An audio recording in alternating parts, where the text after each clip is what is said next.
আসসালামু আলাইকুম। খুরশিদা কাকুলি আমন্ত্রণ জানাচ্ছি এনটিভির মধ্যাহ্নের খবরে। জুলাই সনদ ঘোষণার দাবিতে রাজধানীর শাহবাগ মোড়ে অবস্থান কর্মসূচি পালন করছে জুলাই যোদ্ধারা। জুলাই সনদ ঘোষণা না হওয়া পর্যন্ত আন্দোলন চালিয়ে যাওয়ার ঘোষণা দেন তারা। বেলা 11টার দিকে শাহবাগে জড়ো হয়ে প্রধান সড়কে অবস্থান নিয়ে বিক্ষোভ করতে থাকেন জুলাই যোদ্ধারা। দ্রুত জুলাই সনদ ঘোষণা করতে মুহুর্মুহু স্লোগান দেন তারা। এতে শাহবাগ এবং আশপাশের এলাকার যান চলাচল বন্ধ হয়ে যায়। যে কোনো ধরনের অপ্রীতিকর পরিস্থিতি মোকাবেলায় আইন শৃঙ্খলা বাহিনী সতর্ক অবস্থানে রয়েছে। পুলিশের পাশাপাশি সেখানে মোতায়েন করা হয়েছে বিজিবিও।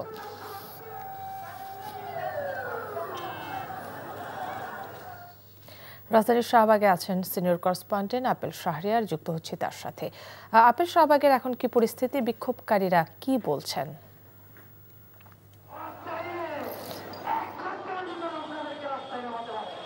জুলাই সনদের দাবিতে আবারও রাজপথে ছাত্র জনতা।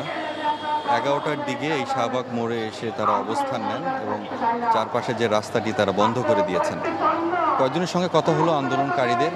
দাবি একটাই, যে কেন এত বিলম্ব করা হচ্ছে। অনেক সময় থেকেই বলা হচ্ছে যাতে দ্রুত সময়ের মধ্যে জুলাই সনদ ঘোষণা করা হয়। কেন করা হচ্ছে না, কেন এখনও ঐক্যমতে পৌঁছানো যাচ্ছে না, সেই ক্ষোভ হতাশা তারা ব্যক্ত করেছেন।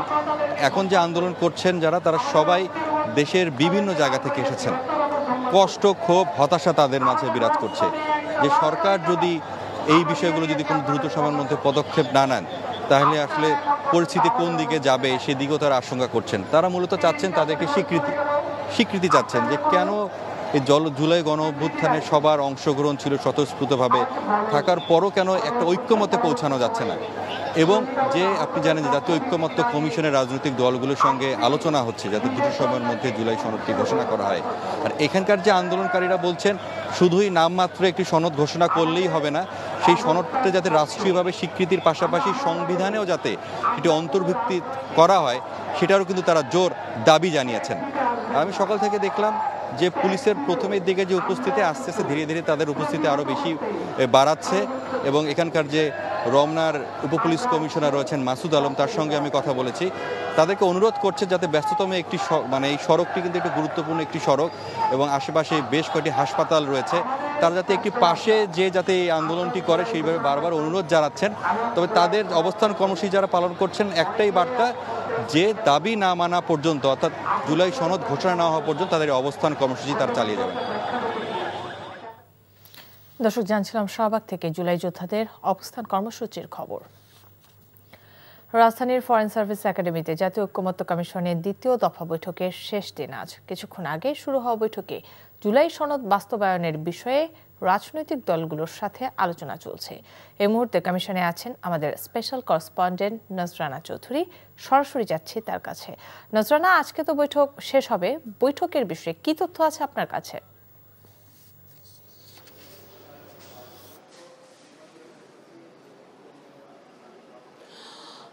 কাকুলি, আজকে বৈঠকটি কিন্তু আপনাকে জানিয়ে রাখি যে ঐক্যমত্য কমিশনের সাথে রাজনৈতিক দলগুলোর বিভিন্ন সংস্কার প্রস্তাব নিয়ে যে বৈঠক, সেই বৈঠকের শেষ দিন আজকে।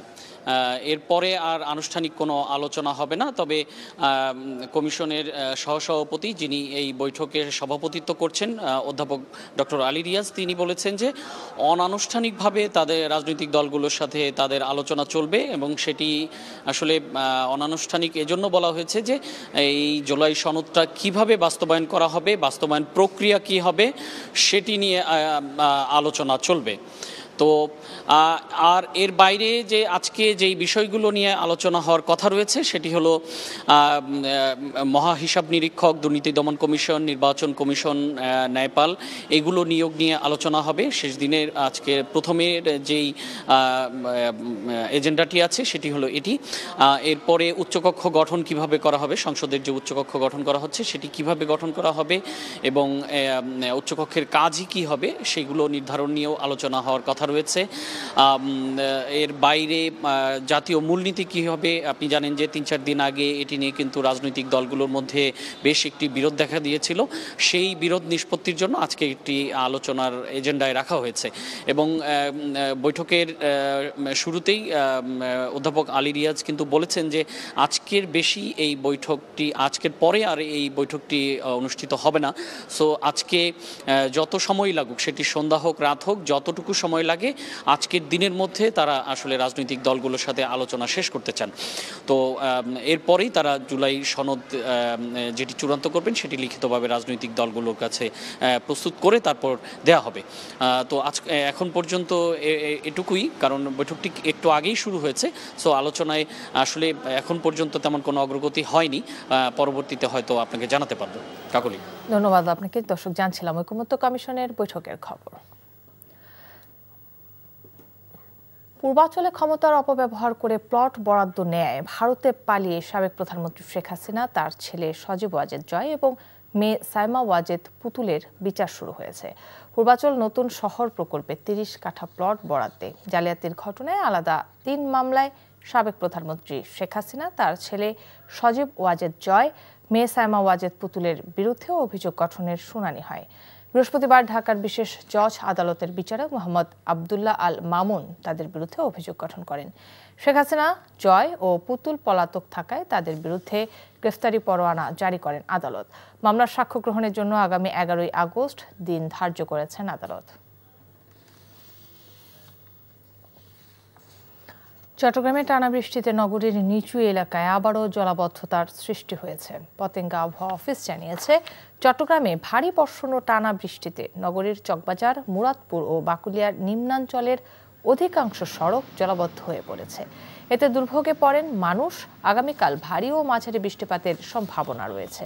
সমুদ্র বন্দরগুলোকে ৩ নম্বর সতর্ক সংকেত দেখাতে বলা হয়েছে। চট্টগ্রামের জলাবদ্ধতার খবর জানাচ্ছেন সহকর্মী আরিজ আহমেদ। আরিজ, জলাবদ্ধতার কি অবস্থা, জনদুর্ভোগের চিত্র সম্পর্কে জানাবেন।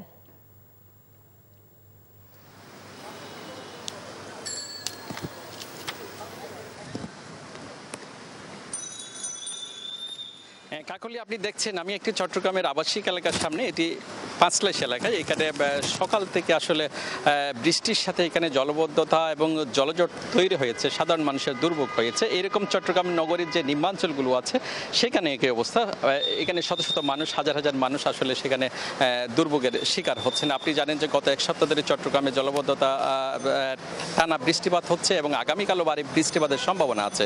আর এই এক টানা বৃষ্টিপাতের কারণে চট্টগ্রামে যে পাহাড় ধসের একটা আশঙ্কার কথা আমাদেরকে জানিয়েছেন চট্টগ্রামের আবহাওয়া অফিস। আপনি জানেন যে চট্টগ্রামে প্রায় 28টি পাহাড়ে প্রায় লক্ষাধিক মানুষ বসবাস করেন। এছাড়া চট্টগ্রামে একাধিকবার 2007 সাল থেকে একাধিকবার পাহাড় ধসের ঘটনা ঘটেছে এবং সেই কারণে জেলা প্রশাসন মাইকিং করছে। আপনি জানেন যে সেখানে যে ঝুঁকিপূর্ণ বসবাস করছে এবং প্রায় 350 মানুষ এই পর্যন্ত মারা গেছেন। সেই কারণে একটা প্রশাসনের একটা পাহাড় ধস নিয়ে আশঙ্কার কথা আমাদেরকে জানিয়েছেন। এছাড়া আগামীকালও ভারী বৃষ্টিপাতের সম্ভাবনা আছে। আপনি জানেন যে গত 1 বছর ধরে যে চট্টগ্রামের যে জলবদ্ধতা নিয়ে 10,000 কোটি টাকার প্রকল্পের কাজ হচ্ছে এবং গত 1 বছরে জলবদ্ধতা কিছুটা সহনীয় অবস্থায় আসলেও যেই নিম্নাঞ্চলে যেই জলবদ্ধতা সৃষ্টি হচ্ছে সেই কারণে চট্টগ্রাম সিটি কর্পোরেশন সহ বিভিন্ন সংস্থা কাজ করছে। কাকলি, এই ছিল এখানকার সর্বশেষ। জানছিলাম চট্টগ্রামের জলাবদ্ধতার খবর। উত্তাল জুড়ে ছাত্র জনতার আন্দোলনে সামিল হয়েছিলেন গণমাধ্যম কর্মীরাও। স্বৈরাচার সরকার ইন্টারনেট শাটডাউন করে যখন জনগণের উপর চালানো নারকীয় হত্যাযজ্ঞের তথ্য লুকাতে চেয়েছিল, তখন বিশ্বমঞ্চে প্রবাসী গণমাধ্যম কর্মীরা সেই ষড়যন্ত্র নস্যাৎ করে দেন। দেশে ঘটা মানবাধিকার বিপর্যয়ের ব্যাপারে সাংবাদিক মুশফিকুল ফজল আনসারি প্রশ্নবাণে জর্জরিত করে বৈশ্বিক সংস্থাগুলোকে। শফি মাহমুদ সাগরের রিপোর্ট। আর দেশে আমাকে বেশি কথা বললে সব বন্ধ করে দিয়ে বসে থাকবো। দেশে তখন স্বৈরাচার সরকারের শাসন চলছে। বাক স্বাধীনতায় হস্তক্ষেপ, নজরদারি সহ নানাবিধ বাধায় নাজেহাল দেশীয় গণমাধ্যম। ক্ষমতায় থাকা আওয়ামী লীগের দুঃশাসনকে চ্যালেঞ্জ করা অনেকটাই নিজের পায়ে কুড়াল মারার মতোই আত্মঘাতী। সেই চ্যালেঞ্জ নিয়ে যে গুটি কয়েকজন সাংবাদিক নির্ভীকভাবে নিজেদের দায়িত্ব পালন করে গেছেন তাদের মাঝে অন্যতম জাতিসংঘ ও হোয়াইট হাউসের প্রাক্তন সংবাদদাতা এবং বর্তমানে মেক্সিকোতে নিযুক্ত বাংলাদেশের রাষ্ট্রদূত মুশফিকুল ফজল আনসারী। কি বিভীষিকাময় দৃশ্য! ঢাকার রাজপথ সহ সমগ্র বাংলাদেশ একটি পরিকল্পিত হত্যাকাণ্ড ঘটিয়েছে শেখ হাসিনা এবং এটি দিবালোকের মতো পরিষ্কার। আজকেও আমরা দেখেছি আল জাজিরাতে উঠে এসছে কিভাবে তারা শেখ হাসিনা সরাসরি গুলির নির্দেশ দিয়েছে। ফ্যাসিস্ট সরকারের রোষানলে পড়ে বাধ্য হয়েছিলেন দেশ ছাড়তেও, তবে থেমে থাকেনি তার প্রতিবাদী কণ্ঠস্বর। জাতিসংঘ, হোয়াইট হাউস এবং আন্তর্জাতিক পরিসরে নিয়মিতভাবে জানাতেন বাংলাদেশের চলমান পরিস্থিতি নিয়ে। দেশে মানবাধিকার লঙ্ঘন, গুম, খুন, নির্বাচনে কারচুপির মতো ঘটনায় জানতে চাইতেন বিশ্ব সংস্থাসমূহের অবস্থান। US priorities of human rights, democracy and media freedom, and he said that they want free and fair elections in Bangladesh. What you would say about this authoritarian regime, Foreign Minister? রক্তাক্ত জুলাইয়ে যখন স্বৈরাচার সরকার internet shutdown করে তথ্য প্রবাহ বন্ধের ষড়যন্ত্র করেছিল, সে সময় মুশফিকুল ফজল আনসারী ছাত্র জনতার উপর চলা নির্মম হত্যাযজ্ঞের চিত্র তুলে ধরে দৃষ্টি কেড়েছিলেন বিশ্ববাসীর। The government's militant group Chhatra League, along with the security forces, has attacked the protesters. 6 students have been killed in the brutal attack. Is the Secretary General aware of the situation? Awami League সরকার পতনে দীর্ঘ 1 দশক পর দেশে আসেন মুশফিকুল ফজল আনসারী। অন্তর্বর্তী সরকার তাকে 3 বছরের জন্য মেক্সিকোতে বাংলাদেশের রাষ্ট্রদূতের দায়িত্ব অর্পণ করেন। শফি মাহমুদ সাগর, এনটিভি নিউজ, ঢাকা। এশিয়ান কাপের জন্য বাংলাদেশ নারী দলে এবার প্রবাসী ফুটবলার যুক্ত করতে চায় বাফুফে। সুইডেন প্রবাসী আনিকা রানিয়া সিদ্দিকীকে ট্রায়ালে ডাকা হবে বলে জানিয়েছেন বাফুফের নারী উইংয়ের চেয়ারম্যান মাহফুজা আক্তার কিরণ। রিপোর্ট কুশল ইয়াসিরের। এশিয়ার ফুটবলের সর্বোচ্চ আসর এশিয়ান কাপের মূল পর্বে খেলার আগে নিজেদের শক্তিমত্তা বাড়ানোর চেষ্টায় বাংলাদেশ নারী দল। চীন, উত্তর কোরিয়ার মতো দলের বিপক্ষে খেলতে আক্রমণ ভাগের ধার বাড়াতে এবার সুইডেন প্রবাসী আনিকা রানিয়া সিদ্দিকী যুক্ত হচ্ছেন নারী দলে। ক্যাম্পে ডাক পাওয়ার আগে ট্রায়ালের মুখোমুখি হতে হবে 20 বছর বয়সী এই অ্যাটাকিং মিডফিল্ডারকে। পুরুষ দলের অধিনায়ক জামাল ভুঁইয়া আনিকার খোঁজ দেন, জানিয়েছেন বাফুফের নারী উইংয়ের প্রধান। একটা ফুটবলারই আসতে পারে, সেটা হলো জামাল ভুঁইয়া আমাকে একটা রেফারেন্স দিয়েছিলেন, আনিকা বলে একজন ফুটবলার। তো তখন পল স্মলি ছিল, পল স্মলি থাকতে আমি ওকে নিয়ে কাজ করেছিলাম, কিন্তু ওর টাসপোর্টে অনেক ঝামেলা ছিল, যে কারণে ওইটা কাজ করতে করতে করতে এখনও পর্যন্ত এখন হয়তো একটা পর্যায়ে এসছে। তো ওই ফুটবলারটা হয়তো ট্রায়ালের জন্য আমরা ডাকতে পারি যদি সে রাজি থাকে। আগামী বছর মার্চে অস্ট্রেলিয়ায় শুরু হবে এশিয়ান কাপ, যেখানে প্রথমবার অংশ নেবে বাংলাদেশ দল। কুশল ইয়াসির, এনটিভি নিউজ, ঢাকা। এই ছিল মোথানের খবরে। এই খবরের ভিডিও সহ আপডেট জানতে ভিজিট করুন এনটিভি অনলাইন www.ntvbd.com। এছাড়াও এনটিভির জনপ্রিয় সব অনুষ্ঠান ও খবরের আপডেট জানতে ভিজিট করুন আমাদের ইউটিউব ও ভেরিফাইড ফেসবুক পেজ। 2টায় দুপুরের খবর দেখার আমন্ত্রণ রইল। ধন্যবাদ সবাইকে।